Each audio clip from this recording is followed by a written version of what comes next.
Hello hip hop listeners, तो कैसे हो आप लोग। तो स्टार्ट करते हैं MTV हसल से। तो MTV हसल सीजन 3 के रनर अप जो थे बेसिक, उनकी तरफ से अभी एक रील देखने को मिली थी जिसमें वो थोड़े नाराज दिखे MTV हसल से। तो वो क्या कहता है यहाँ पे आप लोग सुन लो। हाँ भाई, तो बात ये है कि कुछ चीज़ें एड्रेस करना बहुत इम्पोर्टेंट है इस समय। कि जैसे ये जो वीडियो वायरल हो रहा है ना हसल 4 के फिनाले का, सारे सीज़न के विनर्स थे, रनर अप्स थे वहाँ पे, है ना। और बहुत आइकॉनिक सा मोमेंट बन रहा था। प्राउड होके फर्स्ट और सेकंड जो आए थे वो पैर होके बोल रहे हैं कि हम देखो सीज़न 2 की ये खड़े, हम देखो ये खड़े हैं सीज़न 4 के, सीज़न 1 के ये खड़े हैं। इस चीज़ की मुझे लोग फालतू की हेट दे रहे हैं कि तुम में इतना किस चीज़ का ईगो था कि सारे सीज़न के विनर्स और रनर अप्स थे वहाँ पे, पर तुम नहीं पहुँचे और तुमने दगा दे दी उदय को, और ये और वो, ये जो भी स्क्रीनशॉट हैं देख लो तुम लगे हुए। मैंने दगा दे दी? ये तो तुम MTV असल से पूछो ना कि किसने इसकी ईगो, किसने दगा दे दी, क्यों नहीं बुलाया। खैर ये लोग क्या ही जवाब देंगे, मैं तुम लोग को बताता हूँ रियलिटी कि क्या हुआ, क्यों नहीं बुलाया। पहला reason, because I am not as famous as the winners and runner ups of the previous seasons.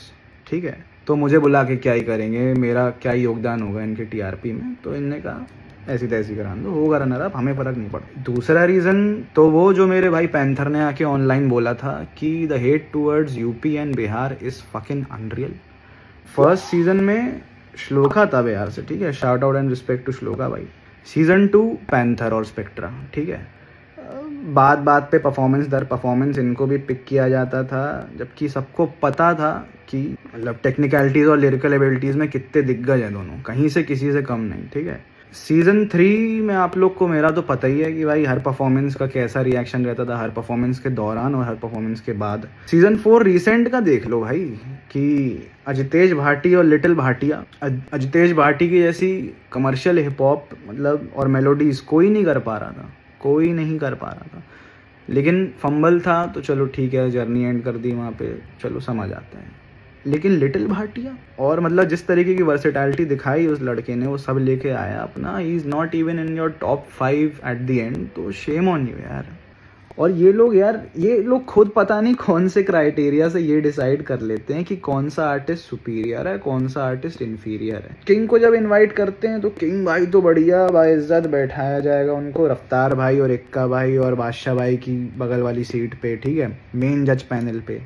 बेला आएगा उसी सीज़न का विनर, ग्रैंड विनर उसी सीज़न का, तो उस बंदे को बुलाते हैं और उससे कहते हैं मतलब कि सेकंड थर्ड एपिसोड में बुलाया था शायद, और बुला के वापस भेज दिया। चलो ठीक है, फिनाले में बुलाया, अच्छी बात करी, तो बाकी हसलर्स के साथ बैठा दिया वहाँ पे कॉमन एरिया में, ठीक है, जज पैनल से एकदम दूर, ठीक है। और किंग आते हैं अगर फिनाले में, उनको बुलाया जाता है तो उनको बैठाएंगे मेन जज पैनल पे, ठीक है, कि तुम यहाँ बैठो, तुम देखोगे तो TRP बढ़ेगी हमारे चैनल की।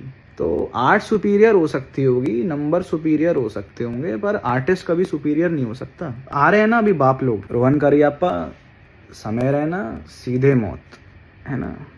तो अनबायस्ड और असली रैप शो लेकर तो तुम्हारे शो की सिंगल हैंडेडली गांड मार लेंगे। ये चीज़ एड्रेस करनी ज़रूरी थी, और ये बायसनेस वाली चीज़ भी करनी एड्रेस थी ज़रूरी, क्योंकि अभी हम नहीं करेंगे तो हर सीज़न में हमारे भाइयों के साथ होता हुआ आया, आगे भी ये नहीं रुकेगा। खैर अब बात कर लेते हैं हनी सिंह के बारे में। तो हनी सिंह ने अपनी एक और एल्बम अभी अनाउंस कर दिया है जिसका नाम है ग्लोरियस डेज। तो वो कहता है glorious days an album for another 5 decades. Guys, don't drop any song in 2025 cause I will be sitting on top of the music charts. Even your paid streams won't match me. 2025 में आएगी album, तो फिलहाल तो wait ही करते हैं इसके लिए। खैर इसके अलावा हनी सिंह का नेटफ्लिक्स से भी एक कॉन्वर्जेशन वीडियो देखने को मिला है जिसमें तन्मय भट्ट और रोहन मेहरा भी थे, तो आप लोग चाहो तो ये वीडियो जाके देख सकते हो। खैर अब बात कर लेते हैं स्टैन के बारे में। तो स्टैन ने अपना एक ट्रैक अनाउंस कर दिया अभी जिसका नाम है आर्ट, और ये जल्दी ड्रॉप होगा। तो बात कर लेते हैं AP ढिल्लो के बारे में। तो AP ढिल्लो का जो अभी पॉडकास्ट देखने को मिला है रणवीर अलाहाबादिया के साथ में, तो उसमें वो कॉन्सर्ट टिकट्स के बारे में बात करते हैं कि 10 सेकंड में जो टिकट सोल्ड आउट हो जाता है वो सारी चीजें फेक है, ऐसा कुछ भी नहीं होता है। तो इनडायरेक्टली वो यहाँ पे दिलजीत के बारे में बात कर रहे थे क्योंकि उन्हीं के शोज की टिकट सोल्ड होती है 5-10 सेकंड में। तो एग्जैक्टली क्या कहना था AP का, यहाँ पे आप लोग सुन सकते हो। पर आप पहले पैसे दे के बना रहे हो, right, you know, show, for example this show business right now India में अभी आई डोंट नो, मेरे हिसाब से क्राइसिस आ जाएगा अगर इसी हिसाब से चलता रहा। like artists are being unfair with their own fans कि 15 सेकंड में सेल आउट हो गया शो, ये वो फलाना ढिमकाना। कुछ सेल आउट नहीं हुआ है, कुछ भी सेल आउट नहीं हुआ है। परसेप्शन का खेल बड़ा है या it's all way to marketing, like the marketing करने का सारा खेल है। प्रमोटर्स को टिकट दे देते हैं, like so now there fans, अब उनको वेट करनी पड़ती है और हायर प्राइस में टिकट जो है वो खरीदना पड़ता है।